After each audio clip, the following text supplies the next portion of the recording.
Hello guys, क्या हाल चाल। मैं आपका दोस्त रोहित।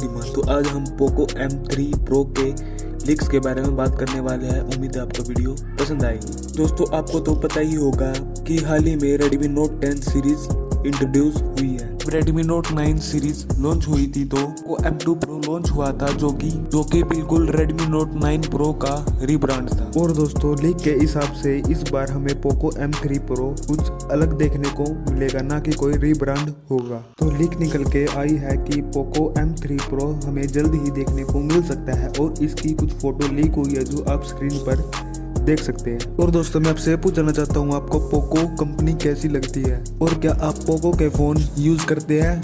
आप कमेंट में मुझे जरूर बताना। पोको M3 Pro में इस बार मीडियाटेक का डायमेंसिटी 700U प्रोसेसर देखने को हमें मिल सकता है और इसका base variant 4GB RAM 128GB storage से शुरू हो सकता है और इसमें सुपर एमोलेड डिस्प्ले 90Hz पर होगी और इसमें ब्लूटूथ 5.1 और ग्लास बॉडी देखने को हमें मिलेगी और पोको M3 Pro इस बार 5G वेरिएंट होगा। दोस्तों, आप बताएं आपको लीक्स कैसी लगी और जो वीडियो पसंद आई तो वीडियो को लाइक, शेयर और सब्सक्राइब भी करना न भूलें। जय हिंद, जय भारत।